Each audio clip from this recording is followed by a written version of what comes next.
Hello, this is Marvin Sanders. Um, this is my fifth speech, and to my instructor, Jessica, I know the rules. I know that I need to have 5 people there. Unfortunately, I have no one. I'm currently in Drummondville, Quebec, in Canada, the Quality Inns and Suites. The lobby, totally empty.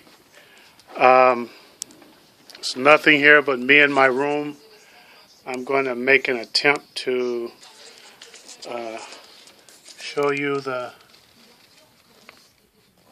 paper of the room here that I'm in. Try to. Also, I'll show you. This is my suite.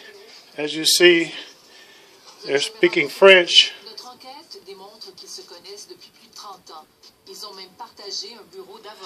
It's kind of a view of my suite.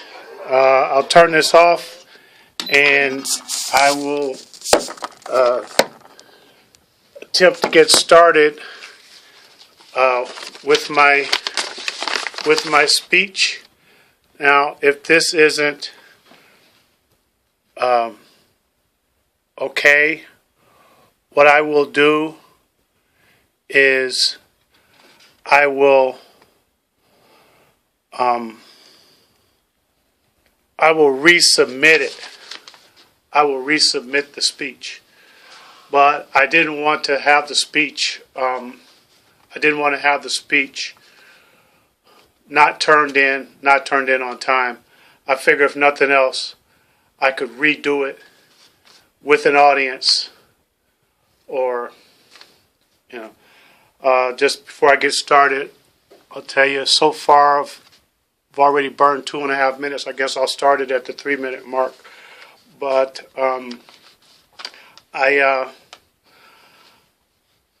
like I said, I'll do the best I can, and I'll redo it if you like, and I'll assume that I have an audience of 5 people out here as I get started.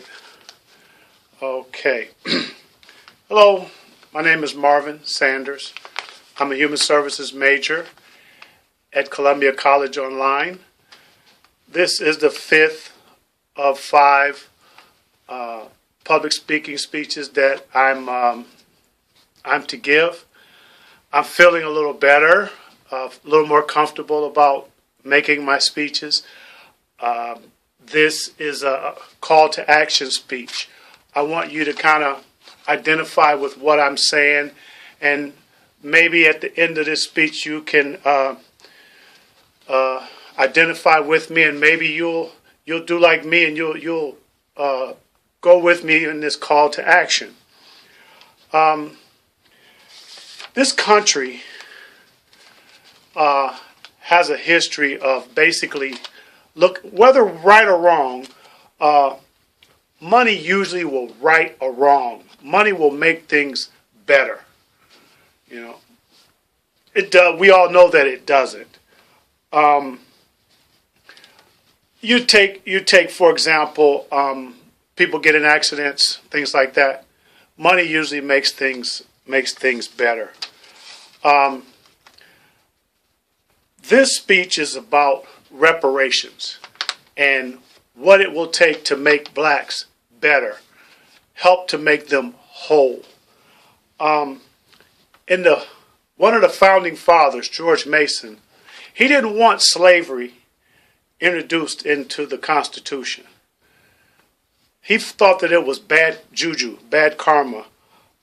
He felt that the providence of the country would not be good. In other words, we're opening, we're starting off on a bad foot, and we're going to regret this eventually.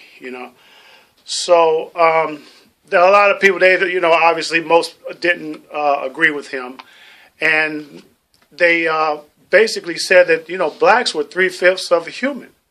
Blacks were not even citizens. They were property, according to the Constitution. If you move a little further, in 1857, there was a decision. A black man, Dred Scott, brought a case up to the Supreme Court, and they said, "Look, you're not even human. You're not even part of the country. You technically not here. What you are, we don't know, but you can't bring anything up to Congress, to the court. You can't hold a case or anything." I think that a lot of people who probably saw that movie, 12 Years a Slave, saw the credits at the end of that, and it said that, those were some of the things at that particular time that were going on in the country, and that's why that guy couldn't get any redress. This is one of the problems. One of the problems that we have is that, number one, blacks were wrong and they deserve redress. When other peoples are wrong, they get redress. Nobody argues it. People go, if you look at the Jewish people, they were, they suffered terrible things under the Holocaust. They went back and they sued BMW, Volkswagen. They got redress. The Japanese were interned during World War II. They got redress. When we, as blacks, say something about, I want to, we never got our 40 acres and a mule. Now, I'll tell you, a lot of people think that was supposed to have been a part of the equation and being released from slavery. No, that wasn't part of the equation. It was suggested, I believe, by Andrew Jackson that that be part of the, that be granted, but it never came up. We get a lot of arguments about whether, they don't, hey, you were sold by your own people. Your own people sold you. These arguments do not have merit. My grandpa didn't do it, and what are we going to do? We're going to give you for what my grandpa did. These arguments are totally without merit. This is the question. The question is, did slavery happen? Yes, slavery happened. Was slavery wrong? Yes, slavery was wrong. How was slavery remedied? Slavery was remedied by the 13th Amendment, which basically gave blacks their freedom and made them citizens all at the same time. And once it was ratified, that was it. It's a provision in the 13th Amendment to where it's just like, that's it. That's what it's about.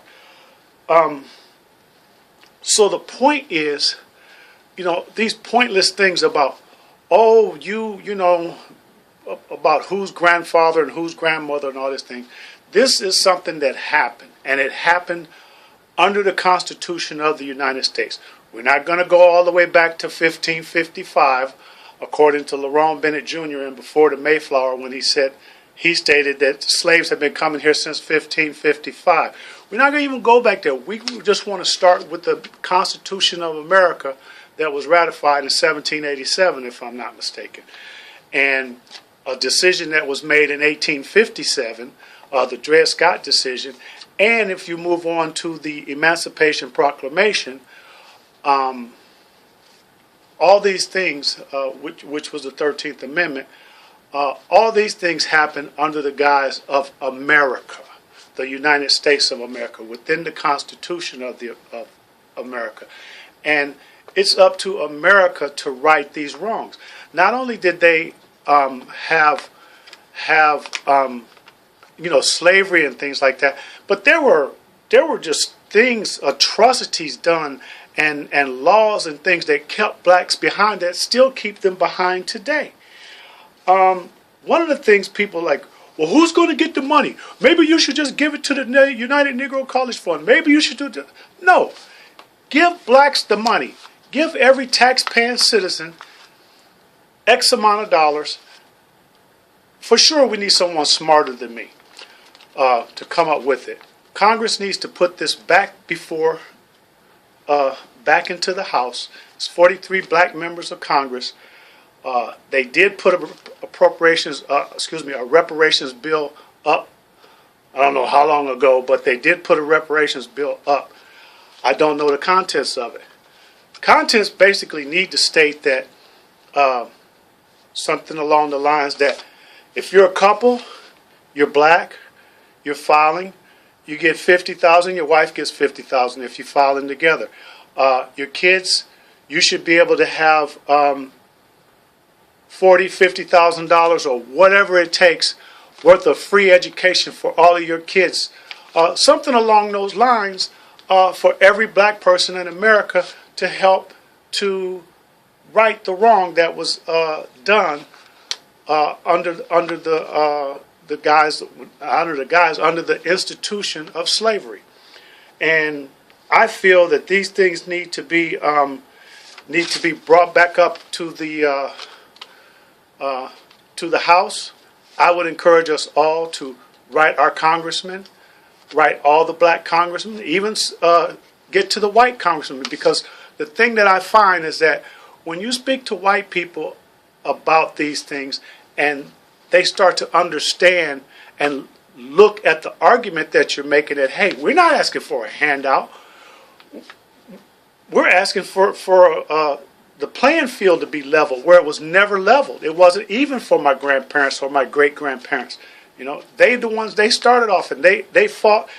They didn't get anything. And right now, 400 years later, all the other minorities have come along and they pass us up. They pass us constantly. You look at the Vietnamese, the last major minority to come through from 1975. Look at them. They're great. They're beautiful people. They do what they need to do. They pool their money together and they do what needs to be done. But us, we're so divided. You know, we can't agree that water's wet. We need to come together, stop the arguments, get with the real argument, and not the deflections. Let's write our congressman. Thank you.